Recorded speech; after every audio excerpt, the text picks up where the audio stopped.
Drivers had to pay extra close attention to the roads over the weekend as one group of bikers took over the streets, and they really know what it means to block traffic. A bell never sounded so sweet, but for these bikers, there's more than spokes and bells than meets the eye. Bikers across campus and Baton Rouge trickled in to meet in front of the bell tower for an evening of bike riding bliss. This group is known as Critical Mass, and to them, biking is more than just a leisure activity. It is a way of life. I bike to school, I bike to the store, I bike to see friends, I bike to restaurants, and I don't want to get run over while I'm biking on the road because I'm supposed to be biking on the road. But this group is here to make a statement. In a society pressured with rising gas prices, economic hard times, and all the talk about global warming, LSU's Critical Mass group is showing the community that there are other ways of getting around town. Perhaps you can have fun while being eco-friendly, but it doesn't stop there.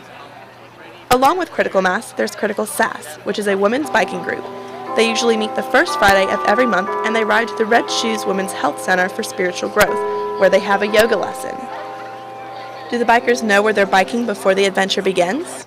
No clue. That's the exciting part. You don't know what's going to happen. And they're off. Critical Mass has been biking their way around Baton Rouge since 1999, and it's only getting bigger.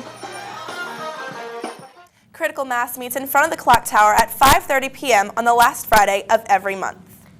Alexandra Cranford joins us now with a weather forecast perfect for outdoor play this weekend. That's right. I hope you're headed outdoors this weekend because it looks like it'll be a really great couple of days. I'll have the details coming up next right here on Newsbeat.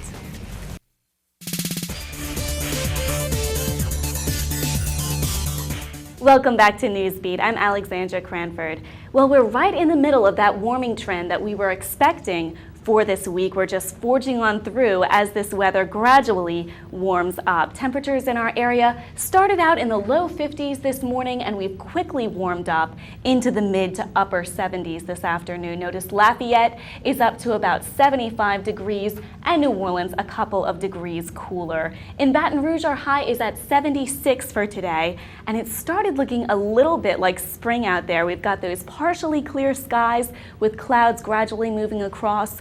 Also, that warmer temperature, slightly higher humidity. So those are the first hints of spring that we're getting as we head further into the month of March. This evening, we'll see that temperature drop into the 60s during the evening hours and into the upper 50s for our overnight low. We'll see a few more clouds roll into the region, but no real chance for showers or thunderstorms. It should be a mild night, but watch out for some patchy fog descending on our area after midnight. For tomorrow, temperatures will keep heading in that same direction, which is up. Look for high temperatures right at about 80 degrees tomorrow afternoon. And no systems are moving into the region, so we'll keep those mainly clear skies, although we'll see some clouds.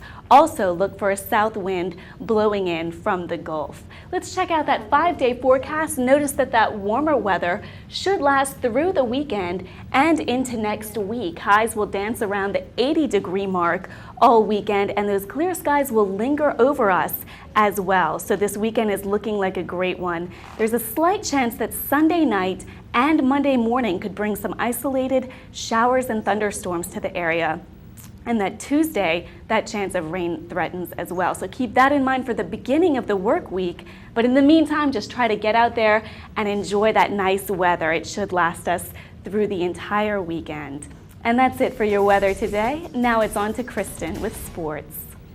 Thanks, Alex. The Red Hot baseball team played 2 midweek games back-to-back. Found out how they did next. But first, the LSU men's basketball team said goodbye to several seniors as they took on Vanderbilt last night. Did they send them out with a win? We'll tell you next in sports.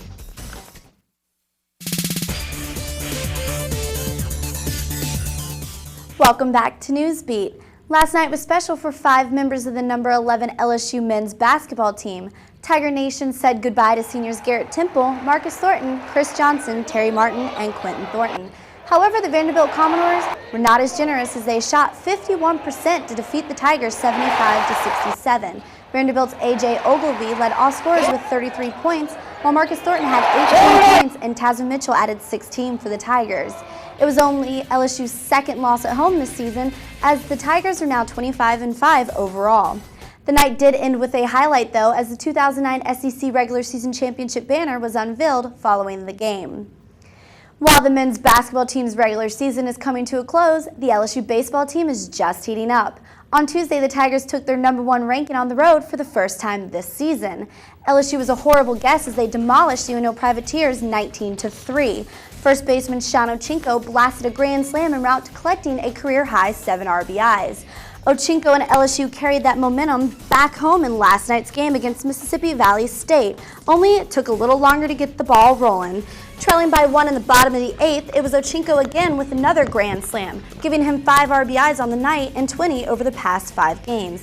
LSU went on to score a total of 7 runs in the 8th for the final 10-4 victory.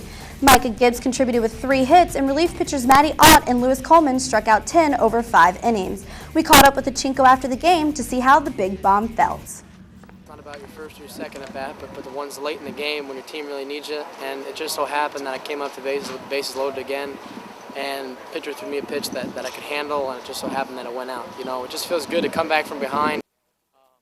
LSU is now 9-0 on the season and will host Illinois in a weekend series. The first game is Friday at 7 at the new Alex Box. Moving on to the softball diamond, the 19th ranked LSU softball team took on in-state rival Nicholls State last night. The Lady Tigers look to keep a 15 consecutive winning streak alive versus the Lady Colonels. It took 5 innings to put away Nicholls State for the 8-0 win.